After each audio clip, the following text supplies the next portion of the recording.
And then the last piece of it, so you got a predatory business model where they make all their money off of addicts and heavily indebted people.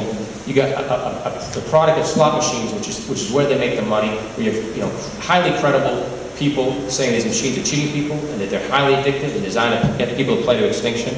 And then you have to add on to the marketing, right? Like the casinos track how fast you play a slot machine. Okay? They'll loan money to people. They'll serve you alcohol and they'll loan you money if you're out of control. I mean, imagine walking into the local bank and getting a marker. They call it casino business. They call it a marker. Imagine getting a marker, a loan for $10,000, and they serve you alcohol. I mean, where could we do that? But no one talks about this business. That's what this business is about. And so, this is the kind of business you're talking about bringing into your community.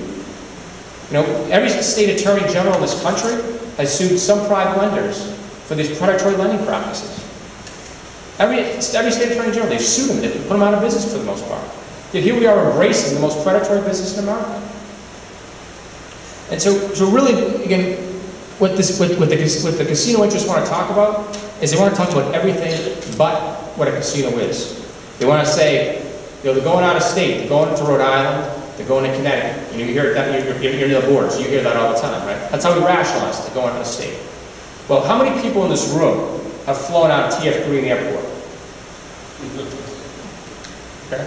Up near where I live, almost everyone in this room has flown out of Green Airport. If you live in Western Mass, almost everyone flies out of Bradley Airport, which is in Connecticut, Hartford, Connecticut. If you live north of Boston, 800,000 people in 2008 flew out of Manchester Airport. Why isn't anyone standing up saying, look at all the people that are flying in and out of this region, and they're not coming into Massachusetts. Look at all that money we're losing that's going out of state. I mean, think about what an airport does for economic development. That's a no-brainer. There's no controversy in terms of the economic development impact of an airport. Maybe the noise and so forth, but not the economic development impact. So this should, that going out of state argument is just a sham. I mean, it's a sham. It's a made-up argument to allow them to write this narrative on why we should have casinos. It avoids talking about their business. And the other example I'll give you of going out of state, if you live north of Massachusetts, maybe some of you even do this, down this way. If you live north of Boston, okay, and you want to buy, people buy stereos or alcohol or whatever, you don't buy it north of Boston for the most part. They go to New Hampshire, because New Hampshire doesn't have a sales tax. For 44 years, hundreds of thousands of people have been driving over the New Hampshire border to spend their money on retail products over and over again. We've lost billions of dollars in retail revenue and jobs to New Hampshire because we have a sales tax.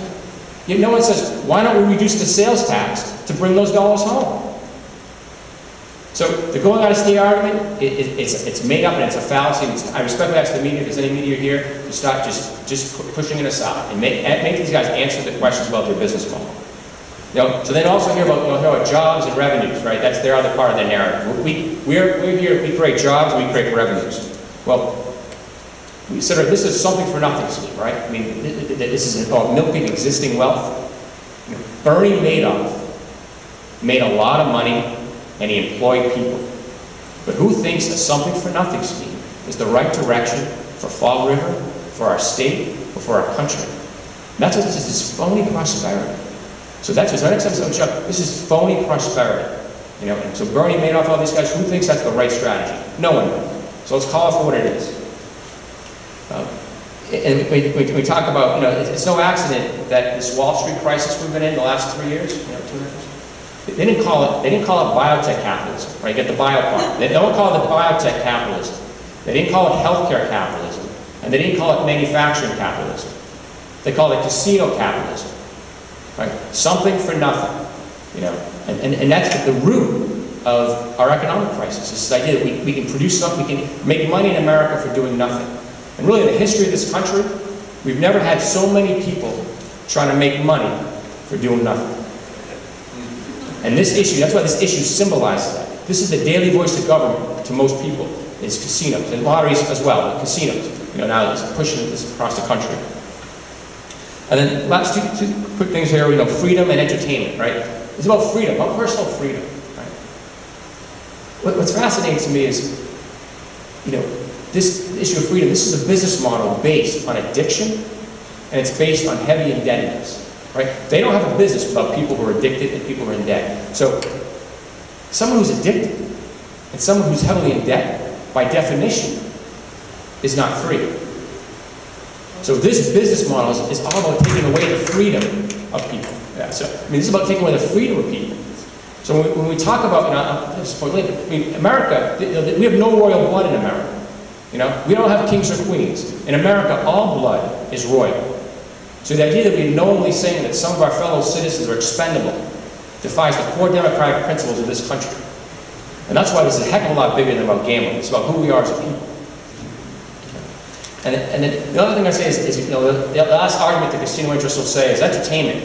All right? We're just providing a good time for people. It's like going out to dinner, having a glass of wine, or going to the movies. Well, Robert Mondavi, he drank the wine he made. Julia Roberts, she watches the movies she makes. I just had a quick dinner at the Little Chopsticks down the street here. The restaurant chef, he eats his own food that he serves. Okay? This is the only product or service where the people who own it and promote it don't use it. And what's more predatory than that? Because they know that the more they play, the more they lose. And the last thing I say too, this idea that we're going to rebuild our country on this stuff. Like, that's why this issue symbolizes to me what's wrong. We have a country right now where we have, coming off of essentially President Obama called it the lost decade, right? A decade of financial speculation and housing bubbles. And today, and the answer that government's position now is we're going to bring in casinos. More something for nothing.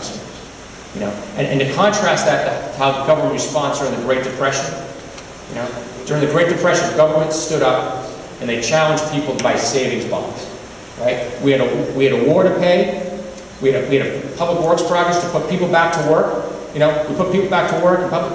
What do we encourage people to save money? And we ran campaigns with women with their biceps flexed, saying we can do it. That was the attitude of America, and we call that generation today the greatest generation because they were all in it together. And today, the daily voice of government is it's casinos, something for nothing. We're going to do Powerball or casinos. We're going to bring you. You're going to make money for doing nothing. And that's why this debate. If you care about the future of this country, aside from Fall River, this is about America, where we're going as a country. And this issue symbolizes broken government. So I'll close with this. We all own a piece of this nation.